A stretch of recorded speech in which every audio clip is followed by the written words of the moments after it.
Au cours de la dernière décennie, la tendance pour les entreprises canadiennes a été de déplacer leur production à l'étranger.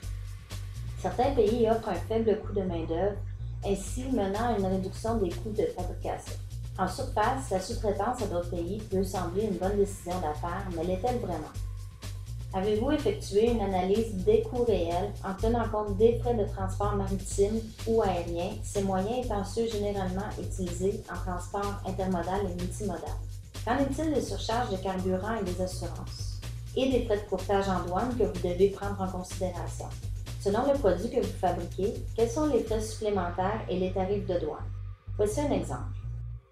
Disons que vous êtes en voie d'importer un produit fini et que vous avez correctement identifié sa classification. Vous avez 3 choix d'approvisionnement qui s'offrent à vous. Le pays A propose ce produit à 4 $ l'unité. Le pays B offre le même produit à 5 $ l'unité. Votre troisième choix consisterait à vous procurer le produit d'un fournisseur canadien à 6,50 $ l'unité.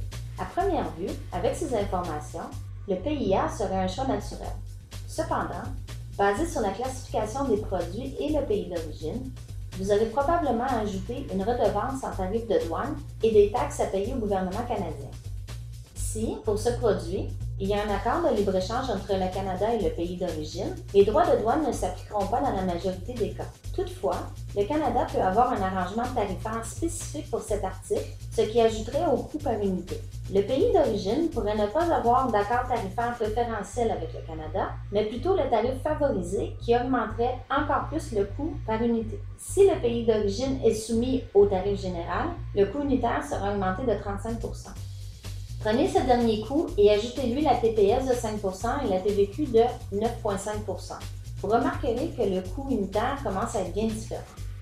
Maintenant, prenez en considération les coûts de transport, les frais de courtage en douane et l'assurance du transport maritime. Considérez aussi la stabilité politique et économique du pays d'origine. À la fin de la journée, ce que vous aviez prévu relativement au pays de sous-traitance le plus attrayant peut se révéler être le moins viable pour votre projet. L'alternative locale peut se révéler être le choix optimal économiquement. La grande question pour vous, quand tous ces éléments sont pris en considération, est de savoir comment obtenir, en bout de ligne, le meilleur coût unitaire par unité produite. Les réponses varient en fonction de la classification du produit et du pays d'origine. Qui peut vous aider à effectuer une analyse précise des coûts? De l'aide est disponible pour vous au Collège Champlain-Saint-Lambert, au département du transport et de la logistique. Nous pouvons organiser un atelier en entreprise pour vous et votre équipe. Nous vous guiderons sur les étapes d'analyse à effectuer et vous donnerons des informations précises afin que vous puissiez évaluer adéquatement la nécessité ou non de recourir à l'impartition.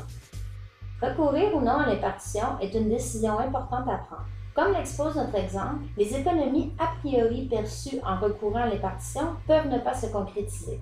Les droits de douane, les frais de transport, d'assurance et de courtage peuvent rapidement avoir un effet à la hausse sur le coût unitaire du produit fabriqué, ce qui peut rendre plus attrayante la production en marché intérieur.